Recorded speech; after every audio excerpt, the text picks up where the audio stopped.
جمعية الدعوة والإرشاد وتوعية الجاليات بمحافظة بدر.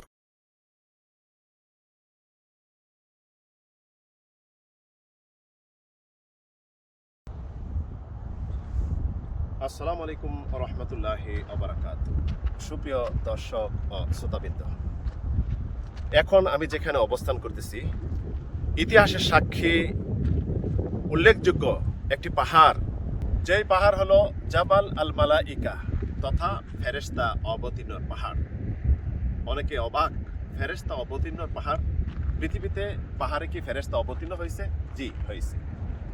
ইসলামের একটি যুদ্ধ, সেটি হলো বদরের যুদ্ধ, ইসলামের প্রথম যুদ্ধ, যেটি দ্বিতীয় হিজরিতে 17 রমজান সংগঠিত হয়েছিল হক এবং বাতিলের মধ্যে পার্থক্যের যুদ্ধ।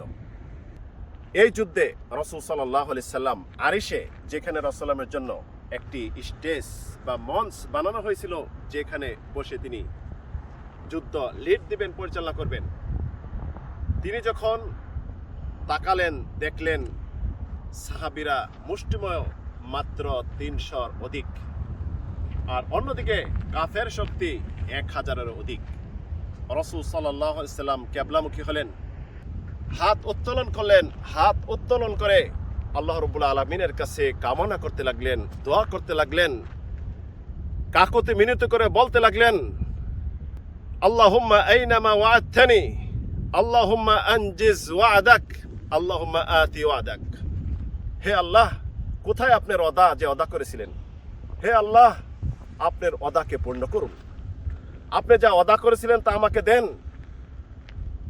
দেখা গেল বারবার এটি আল্লাহর কাছে চাচ্ছেন। রাসূলের গায়ে ছিল চাদর, চাদর পরে গেল। আবু বকর সিদ্দিক রাদিয়াল্লাহু আনহু এসে চাদর উঠিয়ে দিলেন। উঠিয়ে দেওয়ার পরে পিছনে অবস্থান করলেন আর বললেন, ইয়া রাসূলুল্লাহ, যথেষ্ট হয়েছে মহান রব্বুল আলামিনের সাথে কথোপকথন। আল্লাহ রব্বুল আলামিন অবশ্যই আপনার ওয়াদা পূর্ণ করবেন।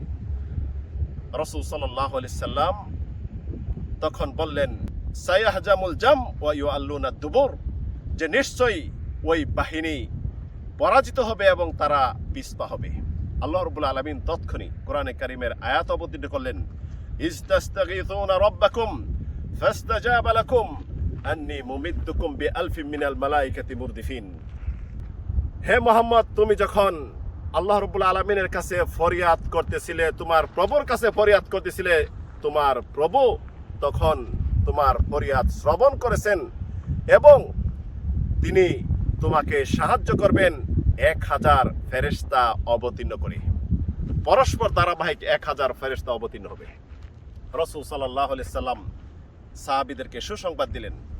তখন দেখা গেল এই যে একটি পাহাড়, যেই পাহাড় আমরা দেখতেছি, এই পাহাড় দিয়ে জিবরাইল আলাইহিস সালাতু ওয়াস সালামের নেতৃত্বে 1000 ফেরেশতা যুদ্ধ সামগ্রী নিয়ে অবতরণ করে। রাসূল সাল্লাল্লাহু আলাইহি সাল্লাম বললেন, সাহাবীদেরকে সুসংবাদ দিলেন, দেখো এই যে ফেরেশতা তার ঘোড়ার লাগাম চেপে চলে আসছে এবং যুদ্ধের যত অস্ত্র সামগ্রী সবকিছু নিয়ে। দেখা গেল যুদ্ধ সংগঠিত হলো, মুসলিমদের বিজয় নিশ্চিত হলো। মুসলিমদের মাত্র 13-14 জন শাহাদাত বরণ করলেন।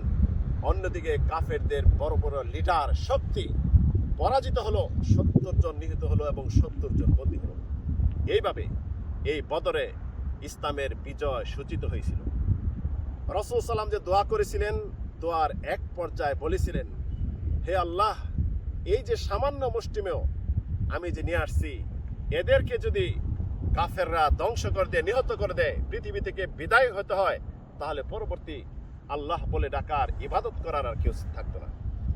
তখন আল্লাহ রাব্বুল আলামিন এই বদর শহরকে বালাদুল ফুরকান, সত্য মিথ্যার মধ্যে পার্থক্যকারী শহর এবং প্রকাশ্য বিজয় শহর ঘোষণা করেছেন। এটি হলো এই বদর শহর। প্রিয় বন্ধুগণ, বদরের একটা ঐতিহ্য, মুসলিমদের রুহানি সম্পর্ক রয়েছে। ছোট্ট একটি শহর, তারপর আল্লাহ রাব্বুল আলামিন এই শহর সম্পর্কে বলেন, ওয়ালাকাদ নাসারাকুমুল্লাহু বিবাদরিন ওয়া আনতুম আদিল্লাহ। মহান রব্বুল আলামিন তোমাদেরকে বদর প্রান্তে সাহায্য করেছিলেন যখন তোমরা হীন ছিলে, দুর্বল ছিলে। প্রিয় বন্ধুগণ, আসুন ইসলামের চেতনা বৃদ্ধি করে আল্লাহ রাব্বুল আলামিনের উপর পরিপূর্ণ আস্থা বিশ্বাস রাখি। আল্লাহ রাব্বুল আলামিনের উপর পরিপূর্ণ যখন আস্থা রাখবো, আল্লাহ রাব্বুল আলামিন আমাদেরকে বিজয় করবেন এবং আমরা অবশ্যই বিজয় হব। আমরা সফলতা অর্জন করব। এই পৃথিবীতে মুসলিম জাতি বুক ফুলিয়ে চলতে পারবো, নির্ভীকভাবে চলতে পারবো। হে আল্লাহ, আমাদেরকে সাহায্য করুন, বিপদ মুক্ত করুন, আমাদের শক্তি, সাহস, হিম্মত